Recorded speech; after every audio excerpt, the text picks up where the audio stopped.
Concentration of solution हम लोग complete कर लिए। अब आज एक नया टॉपिक स्टार्ट कर रहे हैं, सॉलिबिलिटी। और इसी सॉलिबिलिटी से रिलेटेड है आगे हम लोग का हेनरीज लॉ, जो कि इस चैप्टर का इंपॉर्टेंट पार्ट है। सॉलिबिलिटी कहते हैं किसे हैं? सॉल्युबल वर्ड से मिलता जुलता है, यानी कि डिजोल्व करने का। ऐसे समझो इसको, मान लिया यहां पर आप 100 मिलीलीटर वाटर लिए।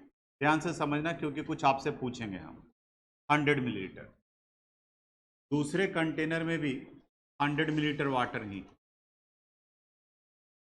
यानी कि दोनों में सॉल्वेंट का नेचर भी सेम है, अमाउंट भी सेम है। अब इसमें हम शुगर डाल रहे हैं और इसमें साल्ट ऐड कर रहे हैं, नमक डाल रहे हैं। पहला सवाल, आप बताओ कि दोनों में रेट ऑफ डिजोल्यूशन, घुलने का रेट सेम होगा या अलग अलग होगा? ठीक है, अलग अलग होगा। आप बताओ तो कि कौन तेजी से घुलेगा, शुगर या साल्ट? साल्ट तेजी से घुलेगा। अब ये साल्ट तेजी से क्यों घुलेगा? क्योंकि साल्ट आयोनिक कंपाउंड है और वाटर पोलर सॉल्वेंट है। पोलर और नॉन पोलर क्लास 11th में केमिकल बॉन्डिंग में पढ़े थे, यानी कि दो अलग अलग इलेक्ट्रोनिगेटिविटी वाले एटम के बीच में बॉन्ड बनता है, कोवेलेंट बॉन्ड, तो वो पोलर नेचर का होता है। तो एक कंसेप्ट होता है लाइक डिजोल्व लाइक, जो जैसा है उसे वैसा ही पसंद है। जैसे एक सीधा सीधा एग्जाम्पल आप ही हैं, आपका दोस्त आपके नेचर के अनुसार से हो, क्योंकि दोस्ती आप अपनी इच्छा के अनुसार से करते हैं। आपके चाचा जी कौन होंगे, मौसा कौन होंगे, इस पर आपका अधिकार नहीं बनता है। आपको बता दिया जाता है कि ये सामने वाला पर्सन आपके चाचा हैं, चाचा बोलोगे, ये मौसा जी हैं और ये मौसी है, ठीक है। अब आपको मानना पड़ता है कि ये मौसी है, लेकिन ऐसा कोई नहीं बोलता है कि ये तुम्हारा दोस्त है, ठीक है, आज से तुमको ये दोस्त बनाना है। दोस्त आप अपनी इच्छा के अनुसार से बनाते हो। और जनरली देखते होगे आप कि अगर पढ़ने वाला स्टूडेंट है तो उसका दोस्ती भी पढ़ने वाले के साथ में ही होता है। अगर नहीं पढ़ने वाला है, घूमने वाला है, तो उसका दोस्ती भी घूमने वाले के साथ में ही होता है, क्योंकि यहाँ पे लाइक डिजोल्व लाइक का कंसेप्ट अप्लाई होता है। नहीं पढ़ने वाले को पढ़ने वाले के साथ में डाल दोगे, वो अनईजी फील करेगा, दोनों अनईजी फील करेगा। वो पढ़ने वाले को लगेगा कि कुछ पढ़ाई लिखाई से रिलेटेड बात करता है, ये टॉपिक निकालेगा पढ़ने वाला, और जो नहीं पढ़ने वाला है वो लगेगा कि यहाँ पे भी सर दर्द करने लगा, ठीक है, ये कुछ नहीं पढ़ने वाली बात करता है। तो लाइक डिजोल्व लाइक होता है। तो यहाँ पर ये ऑर्गेनिक कंपाउंड है, इसलिए इसका सॉल्युटी ज़्यादा होगा ऑर्गेनिक सॉल्वेंट में। कुछ एक ऑर्गेनिक कंपाउंड वाटर में भी सॉल्युबल होते हैं if they are capable to form hydrogen bond with water molecule. Otherwise अधिकांश ऑर्गेनिक कंपाउंड वाटर में इनसॉल्युबल होते हैं। जैसे पेट्रोल को डालो पानी में, घुलेगा? डीजल पानी में नहीं घुलेगा, मस्टर्ड ऑयल पानी में नहीं घुलेगा। ये ऑर्गेनिक कंपाउंड है, ये ऑर्गेनिक सॉल्वेंट में डिजोल्व होगा। डीजल को पेट्रोल में डालो मिल जाएगा, केरोसिन ऑयल को पेट्रोल में डालो मिल जाएगा, क्योंकि दोनों एक ही नेचर के हैं, ऑर्गेनिक ऑर्गेनिक नेचर के हैं। कुछ एक ऑर्गेनिक कंपाउंड ही डिजोल्व होते हैं जो हाइड्रोजन बॉन्ड बनाता है। ये भी केमिकल बॉन्डिंग चैप्टर का था, याद है? ठीक है, नहीं याद है तो उसकी तरफ में छोड़ दो, जब जरूरत जितना पड़ेगा वो हम बताएंगे। यहाँ रेट ऑफ डिजोल्यूशन फास्ट है क्योंकि आयनिक है। अब दूसरा, इसका सैचुरेटेड सॉल्यूशन बनाना है। सैचुरेटेड बताएं आपको, डिजोल्व कर रहे हैं कर रहे हैं कर रहे हैं, अब डिजोल्व नहीं होगा तो इसका मतलब सॉल्यूशन कैसा बन गया? सैचुरेटेड। अब आप बताओ दूसरा सवाल कि शुगर और सॉल्यूट दोनों का अमाउंट सेम डिजोल्व होगा सैचुरेटेड में या अलग अलग होगा? फिर से, इसका भी सैचुरेटेड सॉल्यूशन बनाना है, इनका भी सैचुरेटेड सॉल्यूशन बनाना है। तो इस वाले में शुगर डालते जा रहे हैं, डिजोल्व करें, डाल रहे हैं, डिजोल्व हो रहा है। इसमें साल्ट डाल रहे हैं, डिजोल्व हो रहा है, साल्ट डाल रहे हैं, डिजोल्व हो रहा है। मेरा सवाल यह था कि अब सैचुरेट बन गया, अब डिजोल्व नहीं हो रहा है, तो दोनों में साल्ट का अमाउंट सेम होगा या अलग अलग होगा? अलग अलग होगा। ये कम अमाउंट में होगा और ये ज़्यादा अमाउंट में। समझाने के लिए मान लीजिए कि शुगर का 10 ग्राम डिजोल्व हुआ और साल्ट का 12 ग्राम डिजोल्व हुआ, तो शुगर का सॉल्विटी कहा जाएगा 10 और साल्ट का सॉल्विटी कहा जाएगा 12। डिफिनेशन क्या आया? The maximum amount of solute that can be dissolve in a given amount of solvent to prepare it saturated solution. Saturated solution बनाने के लिए सॉल्यूट का जितना अमाउंट आप डिजोल्व कर सकते हैं वह उसका सॉल्विटी कहा जाएगा। ये सॉल्यूट का डिफिनेशन होता है, क्योंकि देखो सॉल्वेंट तो दोनों में सेम है, लेकिन शुगर का अमाउंट अलग आ रहा है और साल्ट का अमाउंट अलग आ रहा है, तो इसलिए सॉल्विटी हमेशा हम लोग सॉल्यूट के बारे में बात करते हैं। अब ये सॉलिबिलिटी हम लोग दो कैटेगरी में बांट के पढ़ते हैं। Solubility of solid in liquid है, इसमें पहला पार्ट दिखाई दे रहा है nature of solute and solvent, जो अभी हम बताए आपको, like dissolve like concept apply होता है, यानी ऑर्गेनिक कंपाउंड ऑर्गेनिक सॉल्वेंट में और आयनिक कंपाउंड पोलर सॉल्वेंट में, यानी कि वाटर में डिजॉल्व होगा। टेम्परेचर, इक्विलिब्रियम एक चैप्टर था, ली चैटलियस प्रिंसिपल वहां पे पढ़े थे, और वहां बताया था कि अगर कोई रिएक्शन इक्विलिब्रियम अटेन कर चुका है तो टेम्परेचर का क्या फर्क पड़ेगा। तो टेम्परेचर के बारे में बताता है कि देखो कि वो एक्सोथर्मिक है या इंडोथर्मिक है। एक्सोथर्मिक कहा जाता है जो हीट एनर्जी रिलीज करता है, और इंडोथर्मिक जो हीट एनर्जी एब्जॉर्ब करता है। तो अगर इंडोथर्मिक नेचर का है तो जितना ज़्यादा टेम्परेचर आप बढ़ाओगे रिएक्शन उतना ही फॉरवर्ड डायरेक्शन में यानी कि आगे बढ़ेगा, और वहीं अगर एक्सोथर्मिक है और वहाँ टेम्परेचर बढ़ा दिए तो उल्टा हो जाएगा। अब डिजोल्यूशन टेम्परेचर के बढ़ाने से बढ़ता है, क्योंकि रेट ऑफ डिजोल्यूशन या dissolution of solid in liquid generally endothermic nature का होता है। आप एक प्रैक्टिकली अप्लाई करके देखोगे, नॉर्मल पानी ले, टैप वाटर, ठीक है, फ्रिज का नहीं, नॉर्मल पानी। अब एक पानी में क्या करो, आप ग्लूकोज या चीनी डालो, शरबत बना दिए, और एक ऐसे ही नॉर्मल है।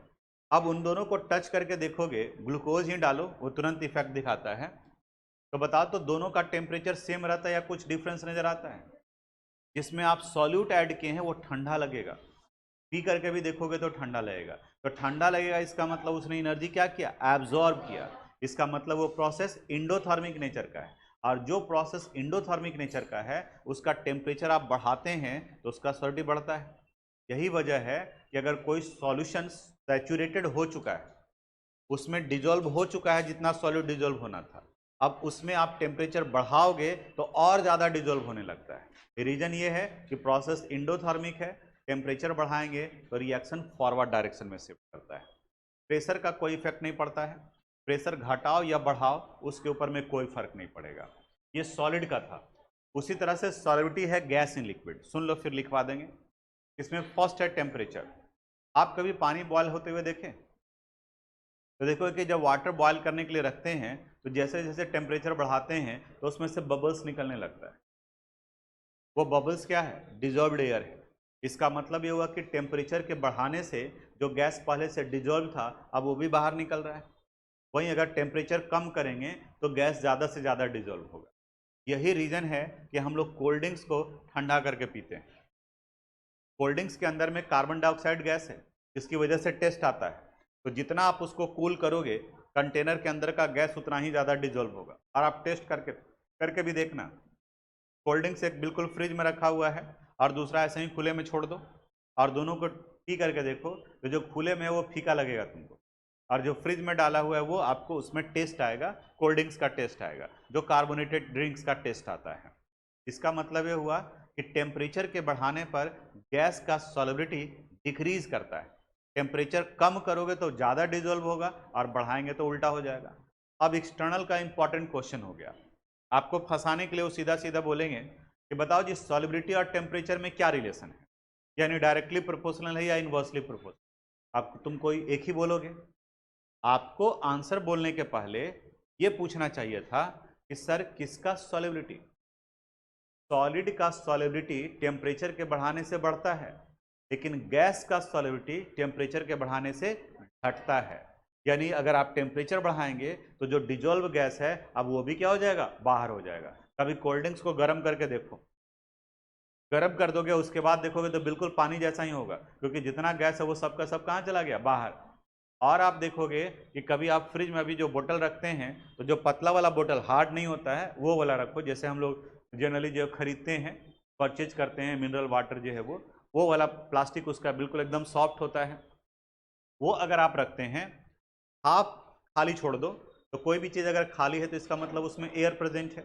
कैप लगा करके उसको ठंडा करने के लिए छोड़ दो, देखो कि बोतल पिचक जाता है। बिल्कुल हो, एक्चुअली हुआ क्या, टेम्परेचर आपने कम किया, तो टेम्परेचर कम करने पर गैस का सॉलिबिलिटी बढ़ गया, तो जो बॉटल में जो गैस था वो उसमें डिजोल्व हो गया। अब उसकी वजह से वो चिपक गया, और उस चिपके हुए बोतल को ही अगर फिर आप छोड़ देते हो तो कुछ देर के बाद में फट फट आवाज़ करके फिर अपने ओरिजिनल शेप में आ जाता है। यानी कि टेम्परेचर बढ़ाने पर जो गैस डिजोल्व हो चुका था अब वो बाहर आना शुरू हो गया। और गर्म करेंगे, आप इमेजिन करो कि बोतल का ढक्कन लगा हुआ है लेकिन उसको हम हीट कर रहे हैं, एक समय के बाद बोतल फट जाएगा। क्यों फटेगा? क्योंकि उसका जो गैस डिजोल्व हो रहा है वो बाहर निकलना चाहेगा, और बाहर निकलने के लिए जगह नहीं मिलेगा तो बोतल को फाड़ करके वो निकलेगा। तो ये उससे रिलेटेड था। प्रेशर का ये डायरेक्टली प्रोपोर्शनल होता है, क्योंकि गैस कंप्रेसिबल नेचर का होता है।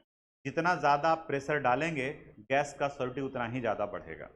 इसीलिए कोल्ड ड्रिंक्स का जब कभी आप बोतल खोलते होंगे तो वहाँ पर आवाज़ के साथ में गैस बाहर निकलता है। एक्चुअली मैन्युफैक्चरिंग के समय में वहाँ पर कंटेनर के अंदर का प्रेशर ज़्यादा रखा जाता है, ताकि ज़्यादा प्रेशर रखेंगे तो गैस उसमें ज़्यादा से ज़्यादा डिजोल्व हो। आप फ्रिज में ही रखते हैं, लेकिन आप टेस्ट करोगे, अप्लाई करोगे या एक्सपीरियंस भी किए होंगे कि फर्स्ट डे जब आप बोतल खोलते हैं तो उस दिन का टेस्ट, और जब एक सप्ताह के बाद में आप यूज कर रहे हैं डेली, तो उसका टेस्ट दोनों बराबर रहता है या अलग अलग हो जाता है? बाद वाला फीका लगने लगता है। रीजन यह है कि कंटेनर के अंदर का प्रेशर कम हो गया। तो इस जगह पर काम का बात क्या? Solubility of gas decreases on increasing the temperature, but it increases on increasing the pressure. Pressure का डायरेक्टली प्रोपोर्शनल और टेम्परेचर का इनवर्सली प्रोपोर्शनल। दिखवा देते हैं अब इस बात को। डिस्कस किए कि गैस का सॉलिबिलिटी प्रेशर का डायरेक्टली प्रोपोर्शनल है, यानी जितना ज़्यादा प्रेशर आप डालोगे उतना ही ज़्यादा गैस का सॉलिबिलिटी बढ़ेगा। तो इनके बीच में मैथमेटिकल रिलेशन, इसी को क्वांटिटेटिव रिलेशन कहा जाता है, वो हेनरीज लॉ को गवर्न करता है। हेनरीज लॉ बताता है कि किसी भी गैस का सॉलिबिलिटी पार्शियल प्रेशर का डायरेक्टली प्रोपोर्शनल है, यानी जितना ज़्यादा आप प्रेशर डालोगे गैस उतना ही ज़्यादा डिजोल्व होगा, उसके मोल फ्रैक्शन का वैल्यू उतना ही ज़्यादा होगा, यानी P is directly proportional to chi. अब लॉ है उसको आप उसी अनुसार से बता सकते हो कि partial pressure is directly proportional to the mole fraction of the gas dissolved in the solution. किसी सॉल्यूशन में जितना ज़्यादा गैस डिजॉल्व्ड होगा उसके पार्शियल प्रेशर का उतना ही डायरेक्टली प्रोपोर्शनल है, उसी के अनुसार से है। यहाँ पर प्रोपोर्शनलिटी को हटाने के लिए एक कांस्टेंट यूज करते हैं, P is equal to KH into chi, और इस KH को हेनरीज कांस्टेंट कहा जाता है, where KH is a constant called Henry's constant, Henry's constant. और ये गैस के नेचर पर डिपेंड करता है कि किस गैस को आप डिजोल्व कर रहे हैं। नाइट्रोजन डिजोल्व कर रहे हैं तो उसके लिए KH का वैल्यू अलग होगा, कार्बन डाइऑक्साइड डिजोल्व कर रहे हैं तो उसके लिए KH का वैल्यू अलग होगा। ये कांस्टेंट है, तो देख रहे हो कि ये दोनों एक दूसरे का डायरेक्टली प्रोपोर्शनल। इसके लॉ को लिखवा देते हैं उसके बाद में। देखिए टॉप, अभी हेनरी लॉ बताया जो ये बताता है कि प्रेशर और मोल फ्रैक्शन दोनों डायरेक्टली प्रोपोर्शनल, यानी जितना ज़्यादा आप प्रेशर अप्लाई करेंगे गैस उतना ही ज़्यादा डिजोल्व होगा। अब इसका एप्लीकेशन कहाँ कहाँ पर ये यूज होता है, जैसे एक अभी यहाँ आपको फिगर दिखाई दे रहा होगा स्कूबा डाइवर का। स्कूबा डाइवर कहा जाता है जो गोताखोर होते हैं, समुद्र में गहराई तक जाते हैं। नीचे आप जाएंगे तो हम लोग के पास में ये कैपेसिटी नहीं है कि डिजॉल्व्ड ऑक्सीजन ब्रीदिंग में ले सकें। जैसे मछली वाटर में डिजॉल्व्ड ऑक्सीजन लेती है, उसमें गिल्स पाया जाता है, लेकिन हम लोग वो काम नहीं कर सकते, तो हमें अपना गैस सिलेंडर लेकर के जाना पड़ता है। अगर हम लोग बात करें तो नॉर्मल एटमॉस्फेरिक प्रेशर में, अभी यहाँ जो नॉर्मल एयर की बात करते हैं तो इसमें 78% नाइट्रोजन होता है और 21% ऑक्सीजन होता है। जब आप ब्रीदिंग कर रहे होते हैं तो आपके लंग्स में नाइट्रोजन भी जा रहा है और ऑक्सीजन भी जा रहा है। ऑक्सीजन आपके ब्लड के साथ केमिकली कंबाइन कर ऑक्सीहीमोग्लोबिन का फॉर्मेशन करता है, और नाइट्रोजन भी अप टू सम एक्सटेंट आपके ब्लड में डिजोल्व होता है, उसका भी सॉलिबिलिटी है, और बाकी ब्लड से मूव करता हुआ डिफरेंट पार्ट पे जाता है और फिर लंग्स में आता है, वो रिलीज होता है। यह प्रोसेस चल रहा है।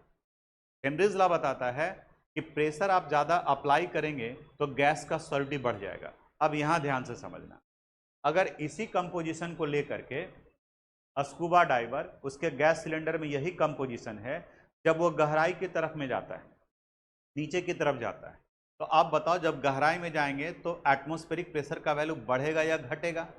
बढ़ेगा। तो जब बढ़ेगा तो गैस का सॉलिबिलिटी भी बढ़ेगा, यानी कि अब आपके ब्लड में नाइट्रोजन सरफेस के रिस्पेक्ट में ज़्यादा डिजोल्व होगा, वो ज़्यादा डिजोल्व हुआ। अब यहाँ लंग्स से ब्लड में ज़्यादा डिजोल्व हुआ और बाकी ब्लड जो मूव करता हुआ जा रहा है। अब जैसे ही स्कूबा डाइवर नीचे से फिर ऊपर की तरफ में आता है, सरफेस की तरफ में, तो अब नीचे के रिस्पेक्ट में इसका एटमॉस्फेरिक प्रेशर का वैल्यू क्या हो गया? कम। तो जब कम हुआ तो गैस का सॉलिबिलिटी कम होगा। अब देखो निकलने या जाने का रास्ता सिर्फ लंग्स है, अब यहाँ से यहाँ तक ब्लड पहुँचने में तो टाइम लगेगा। अब जब स्कूबा डाइवर जैसे ही सरफेस पर आता है, तो उसके ब्लड में जो एक्स्ट्रा नाइट्रोजन डिजोल्व हो गया था प्रेशर की वजह से, अब वो बबल्स के फॉर्म में वेन के अंदर में ही निकलने लगता है और जहां जहां पे ज्वाइंट है उस जगह पर एक्यूमुलेट करने लगता है, जमा होने लगता है, जिसकी वजह से ब्लड क्लॉटिंग भी इंटरनली होता है और एक डिजीज प्रोड्यूस होता है, जिस डिजीज को हम लोग बेंड्स कहते हैं। ये डिजीज प्रोड्यूस होता है बेंड्स। ये बेंड्स कहाँ प्रोड्यूस होता है, कब प्रोड्यूस होता है, क्यों प्रोड्यूस होता है? ये बेंड्स स्कूबा डाइवर में प्रोड्यूस होता है नाइट्रोजन बबल्स के फॉर्मेशन की वजह से। सर ये नाइट्रोजन बबल्स कैसे बना? नीचे गहराई में गए तो ज़्यादा से ज़्यादा एटमॉस्फेरिक प्रेशर की वजह से नाइट्रोजन डिजोल्व हो गया लंग्स के थ्रू में जो, और जैसे ही सरफेस पर आए तब एटमॉस्फेरिक प्रेशर का वैल्यू कम हुआ तो नाइट्रोजन का सॉल्युबिलिटी भी कम होगा, लेकिन निकलने का रास्ता तो सिर्फ ब्लड है, तो बाकी जो वेन में अभी ब्लड मूव कर रहा है तो वहीं पर वो बबल्स बनाने लगा और बबल्स एक जगह पे जमा होना शुरू हुआ, तो जहाँ पे ज्वाइंट है उस जगह पर उसको डिजीज प्रोड्यूस होता है, इसे बेंड्स। ये ऑक्यूपेशनल डिजीज कहा जाता है। ऑक्यूपेशनल, प्रोफेशनल, जैसे जो जिस प्रोफेशन से बिलोंग करते हैं उसमें एक खास तरह का कमी पाया जाता है, बीमारी पाया जाता है, हर एक प्रोफेशन में होते हैं। जैसे आप सुने होंगे कि अगर कोई सिस्टम पर काम कर रहा है, कंप्यूटर पे काम कर रहा है, लंबे समय तक कंप्यूटर स्क्रीन के कांटेक्ट में रहता है तो आंख से रिलेटेड प्रॉब्लम होगा, रेडिएशन की वजह से स्किन में प्रॉब्लम होगा। मोबाइल वगैरह के लिए भी कहा जाता है कि अगर स्टूडेंट ज़्यादा देर तक मोबाइल के कांटेक्ट में है तो उसका बुरा असर पड़ने वाला है, ठीक है, आँख के ऊपर में तो असर पड़ना ही पड़ना है, तो वो ऑक्यूपेशनल डिजीज हुआ। हम टीचर के साथ में ये प्रॉब्लम आने वाला है गला से रिलेटेड, क्योंकि जब पढ़ा रहे हैं तो उस वक्त में तो लगातार आपको बोलते रहना पड़ रहा है, तो जब आप लगातार बोल रहे हैं, एक आम आदमी के रिस्पेक्ट में आप जब ज़्यादा बोल रहे हैं तो स्ट्रेस ज़्यादा पड़ रहा है, तो आने वाले समय में इससे रिलेटेड परेशानी बढ़ने वाला है, तो वो हमारा ऑक्यूपेशनल डिजीज कहा जाएगा। स्कूबा डाइवर के केस में इनके गैस सिलेंडर में अगर नॉर्मल ऑक्सीजन डाला गया, नॉर्मल एयर डाला गया तो यह प्रॉब्लम आएगा। अब इसको मिनिमाइज करने के लिए क्या किया जाता है, स्कूबा डाइवर के गैस सिलेंडर में देखो यहाँ पर हीलियम डाल दिया गया है, यहाँ हीलियम है और हीलियम का परसेंटेज है 32.1%। तो ये क्वेश्चन बोर्ड में पूछा हुआ है, why helium is added in the gas cylinder of scuba diver. Scuba diver के गैस सिलेंडर में हीलियम क्यों डाला जाता है? तो हीलियम एक इनर्ट गैस है और इसका सॉल्युबिलिटी ब्लड में कम होता है। अभी देखो नाइट्रोजन नॉर्मल कितना परसेंट था, 78%, लेकिन जब हीलियम डाल दिए तब इनका परसेंटेज नाइट्रोजन का घट करके यहाँ नाइट्रोजन है ये 56.2% हो गया। तो जब परसेंटेज घट गया तो सॉल्युबिलिटी भी क्या होगा, घटेगा, और नाइट्रोजन बबल्स की वजह से ही बेंड्स प्रोड्यूस हो रहा था, तो बेंड्स का इफेक्ट जो है वो कम होगा। ये एक इफेक्ट हुआ, ये एक एप्लीकेशन हुआ। दूसरा, पहाड़ पर जब ऊंचाई पर जाते हैं तो ये बेंड्स का ठीक उल्टा असर होगा। पहाड़ पे जैसे जैसे आप ऊंचाई पर जाएंगे एटमॉस्फेरिक प्रेशर का वैल्यू कम होने लगेगा, तो आपके ब्लड में ऑक्सीजन कम अमाउंट में डिजोल्व होगा। ऑक्सीजन आपके बॉडी को एनर्जी प्रोवाइड करता है, और अगर ऑक्सीजन कम डिजोल्व होगा तो फिर आपको नर्वसनेस आने लगेगा, आपको नींद आने लगेगी, बेहोशी छाने लगेगा, किसी चीज़ का डिसीजन लेने में आपको डिफिकल्टी होगा, क्योंकि जब ब्रेन फ्रेश रहेगा तब उसी कंडीशन में अगर आपको नींद आ रही है तो नींद आ रही है इसका मतलब क्या हुआ, आपका ब्रीदिंग का रेट जो स्लो है। नींद आने के पीछे का ये रीजन है, आपके बॉडी का एनर्जी ब्रेन के बजाय कहीं और जो डाइवर्ट हो रहा है। जैसे अगर आप ज़्यादा खाना खा लिए हैं तो खाना पचाने में आपके शरीर का एनर्जी जाता है, तो उस वक्त में आप देखो कि आपको नींद आने लगा। रीजन क्या हुआ, ब्रेन क्या करता है ऑटोमेटिकली, जैसे आप देखते होंगे आपके अपने मोबाइल में जैसे ही बैटरी 20% से नीचे जाता है तो इंडिकेट करता है कि अब इसको पावर सेवर मोड में डालिए, वो पावर सेवर मोड में जाने लगता है।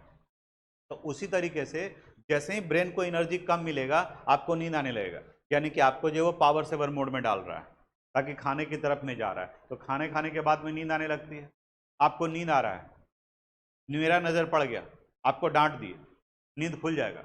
अब समझो इसके बात को, जैसे ही हम डांटे आपका ये हार्ट रेट जो वो बढ़ गया, ब्रीदिंग का रेट बढ़ गया, और जब ब्रीदिंग का रेट बढ़ गया तो ऑक्सीजन का सप्लाई बढ़ गया, ऑक्सीजन सप्लाई बढ़ गया तो फिर ब्रेन को एनर्जी मिलने शुरू हो जाएगा, तो फिर नींद खत्म हो जाएगा। तो पहाड़ पर ऑक्सीजन का सप्लाई कम होता है जिसकी वजह से वहाँ पे बेहोशी छाने लगती है, उसे कहा जाता है एनॉक्सिया। तो जहाँ गहराई की वजह से बेंड्स प्रोड्यूस होता है वहीं हाइट की वजह से एनॉक्सिया प्रोड्यूस होता है, डिफिशियंसी ऑफ ऑक्सीजन। और तीसरा एप्लीकेशन है आपका कोल्ड ड्रिंक्स में। जब बॉटलिंग किया जाता है कोल्ड ड्रिंक्स का तो उस वक्त में अंडर हाई प्रेशर किया जाता है ताकि जितना ज़्यादा प्रेशर डालेंगे गैस का सॉल्टी उतना ही ज़्यादा होगा, बढ़ेगा। ठीक है, अब इसको लिखवा देते हैं। देखिए, थैंक्स फॉर वॉचिंग।